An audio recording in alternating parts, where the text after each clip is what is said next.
The woman who allegedly shot and killed her husband was given a $50,000 bond in Jackson Municipal Court today. Police say around 11:30 yesterday morning, 30-year-old Rashaan Wallace shot and killed 33-year-old Damian Reed after he allegedly attacked her. It started with something as small as a friend request. A notification most of us wouldn't think twice about. A single tap on a phone screen, a flicker of blue light in the quiet of night. But for Rashaan Wallace and her husband, Damian Reed, that one moment would change everything. Jackson, Mississippi, February 23, 2025. The air that night was thick with humidity and tension. Inside a modest home on Brook Hollow Drive, two people who once promised forever were standing on opposite sides of a digital divide. Love had turned uncertain. Words had become sharp. And something so ordinary, so human, was about to spiral into the unimaginable. Friends say Rashaan was a quiet, hardworking woman, a nurse who had spent years taking care of others. Her life revolved around compassion, healing, service. But even healers have hearts, and hearts can carry storms that no one sees coming. Her husband, Damian Reed, was known as easygoing, the kind of man who smiled easily, loved his family, and kept his circle tight. To outsiders, they seemed like any other couple building their lives together. Photos of birthdays, holiday dinners, and late-night laughter on social media. But beneath the smiles, something was shifting. Something fragile had begun to crack. It began with suspicion, with questions that sound harmless at first. Who's that? Why did they message you? Why'd you accept that friend request? We've all been there. The uneasy feeling when your phone lights up and someone you love starts reading into what it means. For Rashaan and Damian, that unease grew like a shadow neither of them could escape. That evening, Damian noticed the notification. A new friend request on Rashaan's account, an unfamiliar name. Maybe it was a coworker. Maybe just an acquaintance. But in his eyes, it was something more. He confronted her, his voice rising, confusion turning to anger. She tried to explain. One thing led to another. And before the night was over, words became weapons. What happened next would leave the Jackson community reeling. A story so shocking that even seasoned detectives struggled to process it. Because in that house, what began as a digital disagreement ended in irreversible tragedy. Police later said it all unfolded within minutes. Rashaan, fearing for her safety, reached for a firearm. She claimed she only wanted to scare him, to make him stop coming closer. One shot was meant to warn, but the second took Damian's life. The moment the sound echoed, everything stopped. The argument, the anger, the chaos, in its place was silence. The kind of silence that fills a room when the world you knew has vanished. Rashaan dropped the weapon. She rushed to him, tried CPR, dialed 911 through tears. But it was too late. When officers arrived, they found a scene no one could forget. A husband gone, a wife in shock, and a child caught in the middle of a nightmare that would haunt them forever. That night, the story began spreading online. A nurse accused of killing her husband after an argument over a social media request. Some called it a crime of passion. Others said it was a moment of fear gone too far. But one question echoed louder than all the headlines. How did something as small as a friend request end in death? And maybe that's the question this story really asks of us all. How fragile are our relationships when trust breaks, when love turns to doubt, and technology becomes a mirror reflecting our deepest insecurities? Tonight, we uncover what really happened behind that glowing phone screen. The texts, the confrontation, the aftermath, and the lesson every couple needs to hear before it's too late. Because this isn't just the story of a shooting. It's the story of two people, a moment that went too far, and a reminder that sometimes, love can turn deadly when silence replaces understanding. Before that tragic night, Rashaan Wallace and Damian Reed were the picture of a couple chasing stability in a world that rarely slows down. They lived on a quiet street in Jackson, Mississippi, the kind of neighborhood where porch lights glow warm in the evening and neighbors wave as they pass. Their home wasn't extravagant, but it was theirs. A place built from shared dreams, laughter, and the soft rhythm of two people who believed they were building something lasting. Rashaan had dedicated her life to caring for others. A licensed practical nurse, she spent long hours on her feet, tending to patients, offering comforting smiles, staying calm in emergencies. Her co-workers admired her for her empathy. She was the one who remembered birthdays, who brought coffee for tired colleagues on early shifts. Beneath that calm exterior, though, Rashaan was tired. The constant emotional labor of caregiving often left her drained, and home was supposed to be her place of peace. Damien, on the other hand, was known as a steady presence. Friends described him as charismatic, the kind of man who could make a room lighter just by walking in. He loved music, good food, and spending time with family. He and Rashaan had known each other for years before getting married. It wasn't a whirlwind romance, more like a slow, steady burn that felt dependable. They had their ups and downs like any couple, but they always found their way back to each other. Until recently, people close to them noticed small shifts. The laughter that once filled their home became quieter. The texts between them more clipped. Rashaan began working extra shifts, while Damien spent more time with friends. What used to be conversations turned into short exchanges, more about logistics than love. Yet, neither of them likely realized that the distance between them wasn't just emotional, it was growing into something far more dangerous. Social media had always been part of their lives, as it is for so many couples today. Photos together on birthdays, smiling selfies, dinner nights, a curated collage of love. But behind the screen, insecurities had started to take root. Trust began to waver. Maybe it was small at first. A comment liked by someone unexpected, a message left unanswered too long.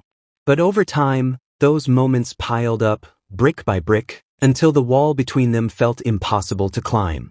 On February 23, 2025, that wall finally crumbled. It started with something so ordinary, a friend request. One that appeared on Rashaan's phone while she was home. The details of who sent it don't matter as much as what it represented.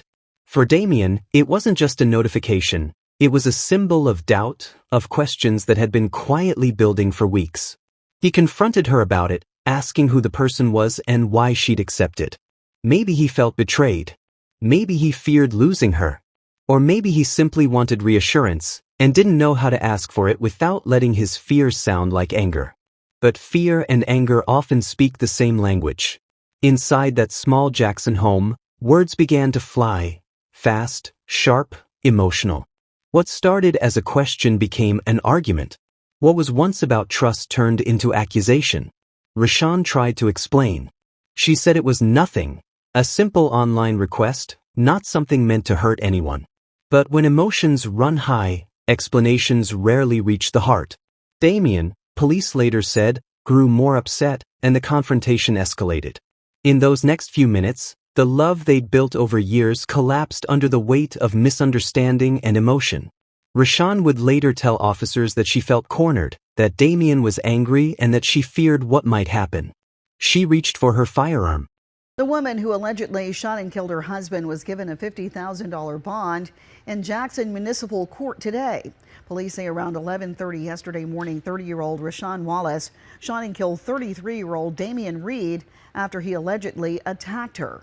It happened on Brook Hollow Drive in Jackson. Wallace is charged with murder. Hey, baby, you ain't got shit I need. You want me to take my time with you. Maybe I'm at your speed. Maybe I'm at your league. You ain't even got no cheese. Well, maybe I'm just too G for you. Maybe I'm just too free. I can't even roll in peace. Everybody notice me. I can't even go to sleep. I'm rolling home the beam. They trying to give me 8. Got on my knees like Jesus, please. He don't believe in Jesus. Why you got a Jesus piece? If you wanna leave, just leave. But you ain't gotta lie to me. Even the blind can see that you ain't gon' ride for me. You ain't showing me the love you said you got for me. There ain't no loyalty, you lied to me. You said that you gon' ride for me. Tell me again, my baby. Not, she said, to harm him, but to create space, to make him stop, to defuse the moment. The first shot, she claimed, was a warning. But warnings have a way of breaking the air open. And when fear meets adrenaline, seconds can decide a lifetime. Neighbors later told investigators they heard shouting, followed by 2 loud cracks. Then, silence. By the time police arrived, the house was filled with chaos. Damien lay unresponsive. Rashaan was on the floor beside him, crying, trying to revive him through tears and panic. She called 911, begging for help, her voice breaking as she explained what had happened. When first responders arrived, they found a family shattered, a husband gone, a wife in shock, and a child witnessing the unimaginable. Word spread quickly across Jackson. The story sounded impossible. A nurse, someone trained to save lives, accused of taking one. The woman who once comforted patients in their worst moments was now handcuffed, escorted into the night as flashing red and blue lights painted her home. At the police station, Rashaan was quiet. She gave her statement, that she'd fired in fear, that she hadn't meant for it to end this way.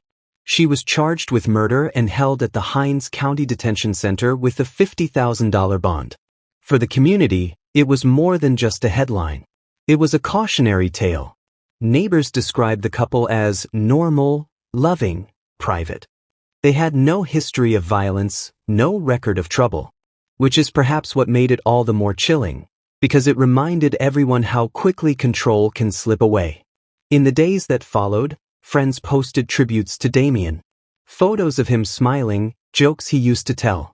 Family members spoke through tears, struggling to understand how something so small, a friend request, could unravel so completely. For Rashaan's colleagues, disbelief turned into heartbreak.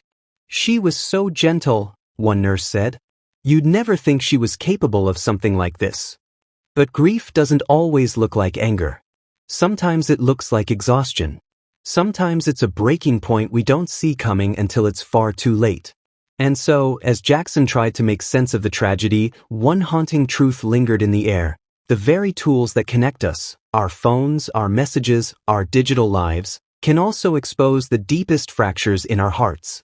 Because love in the age of social media isn't just about trust anymore.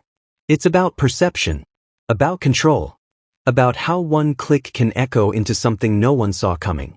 And on that February night, inside one quiet home, it echoed louder than anyone could bear. That night replayed endlessly in everyone's mind. The sound of a single gunshot, the flash of light through a window, and then silence. Rashaan Wallace, a devoted nurse, sat in the back of a patrol car, staring blankly out the window as officers cordoned off the home she once built with love.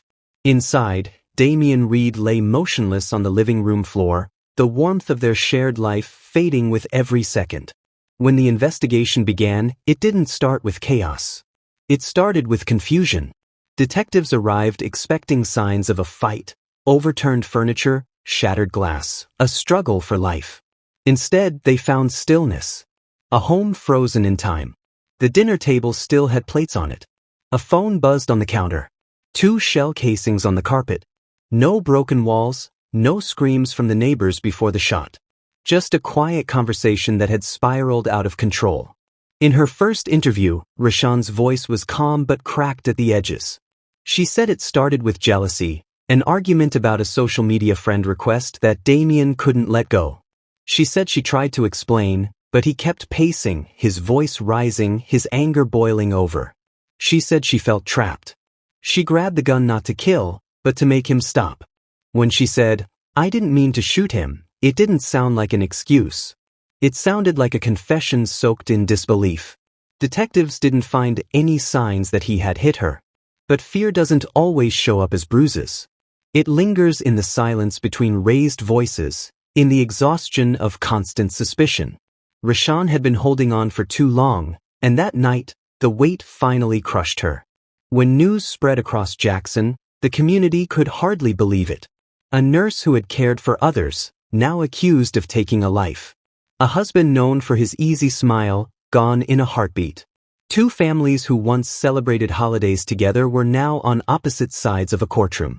Damien's mother cried on camera, saying her son wasn't violent, that he just wanted to talk. Rashaan's sister said her sibling had been struggling emotionally for months, overwhelmed by constant tension and mistrust. Police turned to their phones, piecing together the trail of messages that told the story no one else could. Texts filled with apology and accusation. "You don't trust me anymore," Rashaan had written days before the shooting. I can't keep defending myself for nothing. He had replied, if you're not hiding anything, why block him?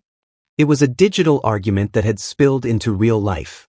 A neighbor told investigators that she heard 2 shots, one, then a pause, then another. That detail became everything. Was the first shot an accident and the second one fear? Or hesitation before finishing what had already started? Prosecutors believed the second shot showed intent. They said Rashaan had crossed a line she couldn't return from. Her attorney said the opposite, that she fired without thinking, her mind clouded by panic. The truth, perhaps, lay somewhere between those 2 stories. What made this tragedy even harder to process was the child in the home that night. Too young to understand what happened, yet forever marked by it. During interviews, the child's innocent recollection, fragments of sound, crying, shouting, left everyone in tears. It was a reminder that in tragedies like this, innocence is always the first casualty. At the hospital where Rashaan worked, co-workers huddled in disbelief. She was known for her kindness, her laughter that brightened the darkest shifts. One nurse said, she saved lives every day. I just can't understand how it ended like this. At church, Damien's friends gathered around his photo, remembering how he'd once said, she's my everything. Online, opinions divided the world into 2 camps. Some called Rashaan a victim of emotional abuse, a woman cornered until she broke. Others saw her as a murderer who chose anger over restraint. Comment sections turned into battlefields. Strangers debated love, loyalty, and guilt, forgetting that real people were bleeding behind those screens. But behind all the noise, the real story was painfully human. Rashaan wasn't evil. Damien wasn't perfect. They were 2 people who loved each other deeply but didn't know how to love each other safely. Arguments became habits, and distrust became oxygen. By the time they realized how far apart they'd grown, it was too late. When Rashaan sat alone in her cell, she didn't ask for sympathy. Visitors said she barely spoke. She replayed that night over and over, saying she wished she could take it back. Her lawyer said she was haunted, not just by what she'd done, but by the silence that followed. The silence of a home that would never hear laughter again. Damien's family faced their own prison, one built from grief. His mother couldn't sleep without hearing his voice. His friends said they still expected to see him walk through the door, joking about a basketball game or work. The world kept moving, but for them, time had stopped. As detectives wrapped up their report, one truth became unavoidable. There was no clear villain here. There was no pattern of violence, no long list of police calls, no sign of premeditation. Just 2 people, in love, angry, scared, and human, caught in a moment that destroyed everything. The emotional toll stretched beyond that one night. The community began questioning how easily anger turns to tragedy, how arguments left unresolved can snowball into something irreversible. The case became less about Rashaan and Damien and more about every couple who's ever said, we'll talk about it later, and never did. In the end, it wasn't about jealousy, Facebook, or even the gun. It was about what happens when communication dies, when pride replaces patience and emotion takes the wheel. Rashaan's case forced everyone to confront the quiet truth that love isn't always enough to save people from themselves. When the trial began, it wasn't just about proving guilt or innocence. It was about understanding how something so ordinary, a disagreement, a moment of anger, could end in a tragedy that left no one whole. And as the court prepared to decide Rashaan's fate, everyone watching had to face a question they'd rather avoid. How close are any of us to a breaking point we can't see coming? It was the morning of the verdict, the air inside the courtroom so heavy, it seemed to weigh on everyone's chest. Families from both sides sat in silence, eyes lowered, hearts trembling. The hum of whispered prayers filled the room, blending with the distant creak of wooden benches. Rashaan Wallace walked in slowly, hands clasped in front of her, her orange uniform stark against the pale light filtering through the windows. She didn't look up. Not once. Across the aisle, Damien Reed's family sat together, clutching tissues and photographs. His mother held a framed picture of her son, smiling, full of life, and whispered something under her breath as if she could still reach him through the thin veil between memory and reality. The judge entered. Everyone rose. And as they sat again, the tension thickened, coiling like a storm about to break. The prosecution painted the picture one last time. A woman consumed by jealousy, a home turned battlefield, and a man whose last words would never be heard. They showed the text messages, the inconsistencies, the pause between the two gunshots that haunted the entire case. That pause, the prosecutor said, was a choice. A deliberate moment of decision. That's what separates accident from intent. When Rashaan's defense attorney stood, his voice was quiet but steady. He didn't argue against the evidence. He spoke about humanity, about fear, about what happens when someone lives too long in emotional chaos and breaks under the weight of it. This was not evil, he said. This was tragedy. Rashaan didn't wake up that morning planning to hurt anyone. She was scared, desperate, and in that moment, she made a mistake that will haunt her forever. As the jury left to deliberate, Rashaan sat motionless, her eyes distant. No tears. Just silence. Hours passed, each minute feeling like a lifetime. And then the door opened. The jurors returned, faces unreadable. The foreperson stood, holding the paper that would decide her fate. On the charge of second-degree murder, he read, "We find the defendant." The pause. The room stopped breathing. Guilty. Gasps erupted. Damien's mother sobbed uncontrollably. Rashaan's sister screamed her name as if she could pull her out of the moment, back to a time before everything shattered. Rashaan didn't cry. She closed her eyes and whispered something that only she could hear. Perhaps a prayer. Perhaps an apology. The sentence came later, life in prison with the possibility of parole. The judge's voice was solemn, heavy with the weight of the decision. "This is a case with no winners," he said. "Only loss, deep, irreversible loss." Outside the courthouse, reporters swarmed, microphones flashing like lightning. Some called it justice. Others called it heartbreak. But in truth, it was both. Over the months that followed, Rashaan's life became routine, steel bars, early mornings, and the cold echo of her own thoughts. In letters she sent to her family, she wrote about guilt, faith, and forgiveness. Every night, one letter read, "I see his face. I wish I could tell him I'm sorry. I wish I could go back to that moment and walk away instead." Damien's family started a foundation in his name, a small community program that helped teach conflict resolution and emotional support to young couples. They said it was their way of turning pain into purpose. His mother told a local reporter, "We can't bring my son back, but maybe we can stop someone else from going through this." The house where it all happened stood empty for a long time. Grass grew wild in the front yard, curtains drawn, a for sale sign leaning crookedly in the wind. Neighbors said it felt like time had stopped there, as if the air itself remembered what had happened. And yet, life slowly moved forward. The child who witnessed that night grew older, shielded by family from the endless retelling of the tragedy. Rashaan's co-workers at the hospital still spoke about her, not as the woman who took a life, but as the nurse who once saved them during chaos. "She had such a calm presence," one said softly. "It's hard to believe that same calmness didn't save her too." But beneath the quiet aftermath, there lingered something deeper, a collective reflection. People began to talk more openly about emotional health, about the warning signs of relationships breaking apart. Community programs began hosting seminars titled "Moments Before the Breaking Point."